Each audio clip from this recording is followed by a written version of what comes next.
தீபிகா, அதிமுக சட்டமன்ற உறுப்பினர்கள் ராஜினாமா செய்த 5 சட்டமன்ற தொகுதிகளிலும் இடைத்தேர்தல் நடத்துவதற்கு தடை விதித்து சென்னை உயர்நீதிமன்றம் மிக முக்கியமான உத்தரவை பிறப்பித்திருக்கிறது. பாளையங்கோட்டையைச் சேர்ந்த வெங்கடாச்சலபதி என்பவர் தொடர்ந்த வழக்கில் தமிழ்நாட்டில் காலியாக உள்ள 5 தொகுதிகளுக்கு இடைத்தேர்தல் அறிவிக்க தடை விதிக்க வேண்டும் என அவர் வழக்கு தாக்கல் செய்திருந்தார். இந்த வழக்கில் பெருந்துறை ஜெயக்குமார், தாராபுரம் சத்யபாமா, இது தவிர அம்பாசமுத்திரம் இசக்கி சுப்பையா உள்ளிட்டோர் பதவிகளை ராஜினாமா செய்திருந்தார்கள். ராஜினாமா செய்த அந்த தொகுதிகளில் இடைத்தேர்தல் நடத்த தடை விதிக்க வேண்டும் என்று அவர் வழக்கு தொடர்ந்திருந்தார். திருச்சி கிழக்கு, கரூர் மற்றும் விராலிமலை, பெருந்துறை, அம்பாசமுத்திரம் ஆகிய தொகுதிகளில் இடைத்தேர்தல் அறிவிப்பதற்கு தடை விதித்து சென்னை உயர்நீதிமன்றம் உத்தரவு பிறப்பித்திருக்கிறது.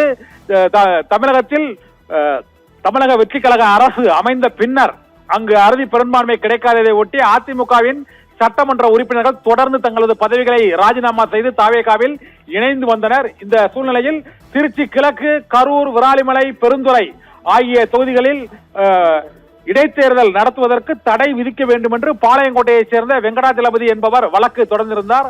அந்த வழக்கு இன்று விசாரணைக்கு வந்த பின்னர் சென்னை உயர்நீதிமன்றம் மிக முக்கியமான உத்தரவு பிறப்பித்திருக்கிறது. 5 தொகுதிகளிலும் வெற்றி பெற்றவர்களின் வெற்றிக்கு எதிரான வழக்கு, அதாவது இவர்கள் வெற்றி பெற்றது செல்லாது என்று நீதிமன்றங்களில் வழக்கு தொடரப்பட்டிருப்பதால் இப்போதைக்கு அந்த 5 தொகுதிகளிலும் இடைத்தேர்தல் நடத்துவதற்கு தடை விதித்து சென்னை உயர்நீதிமன்றம் உத்தரவு பிறப்பித்திருக்கிறது. தமிழகத்தில் 6 சட்டமன்ற தொகுதிகளில் சட்டமன்ற உறுப்பினர்கள் ராஜினாமா செய்திருந்தாலும் 5 சட்டமன்ற தொகுதிகளில் மட்டுமே அவர்கள் வெற்றி பெற்றது செல்லாது என்று வழக்கு தொடரப்பட்டு அந்த வழக்கு நிலுவையில் இருக்கிறது. இந்த வழக்கு நிலுவையில் இருக்கும் போது அந்த தொகுதிகளில் இடைத்தேர்தல் நடத்தக்கூடாது என்பதுதான் பாளையங்கோட்டையைச் சேர்ந்த வெங்கடாச்சலபதி என்ற வழக்கறிஞரின் பிரேயர் பெட்டிஷன். அந்த பெட்டிஷனை ஏற்று இப்பொழுது 5 தொகுதிகளில் இடைத்தேர்தல் நடத்துவதற்கு தடை விதித்து இப்போது சென்னை உயர்நீதிமன்றம் உத்தரவிட்டிருக்கிறது. இதில் திருச்சி கிழக்கு தொகுதியில் முதலமைச்சர் விஜய் வெற்றி பெற்றது செல்லாது, பெருந்துறையில் அங்கு ஜெயக்குமார் வெற்றி பெற்றது செல்லாது, அம்பாசமுத்திரத்தில் இசக்கி சுப்பையா வெற்றி பெற்றது செல்லாது, விராலிமலையில் சி விஜயபாஸ்கர் வெற்றி பெற்றது செல்லாது, கரூரில் MR விஜயபாஸ்கர் வெற்றி பெற்றதும் செல்லாது என அறிவிக்க கோரி பலர் சென்னை உயர்நீதிமன்றத்தில் வழக்கை தொடர்ந்திருக்கிறார்கள். உயர்நீதிமன்றத்தில் இந்த வேட்பாளர்கள் வெற்றி பெற்றது என்று செல்லாது என வழக்கு தொடர்ந்திருப்பதால் அந்த தொகுதிகளில் இடைக்கால தடை விதித்து இடைத்தேர்தலை நடத்துவதற்கு தடை விதித்து சென்னை உயர்நீதிமன்றம் உத்தரவிட்டிருக்கிறது.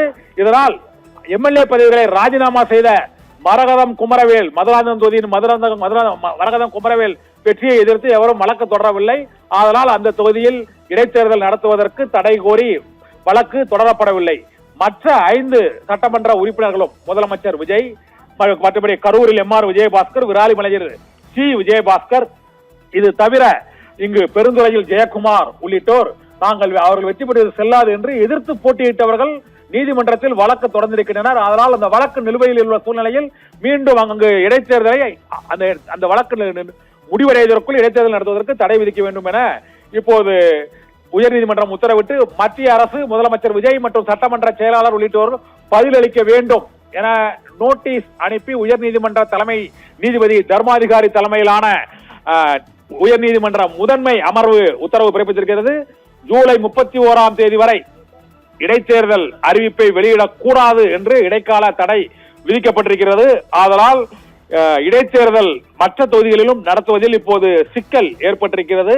அந்த வெற்றி பெற்றது செல்லாது என தொடரப்பட்ட வழக்கில் உத்தரவு மற்றும் அந்த வழக்கு முடித்து வைக்கப்படும் வரை தேர்தல் ஆணையம் இடைத்தேர்தலை அறிவிக்க முடியாது. இதனால் தமிழக வெற்றி கழகத்தின் அரசு முழு பெரும்பான்மையை விசில் சின்னத்தில் பெறுவதில் மீண்டும் ஒரு புதிய சிக்கல் இந்த வழக்கால் ஏற்பட்டிருக்கிறது.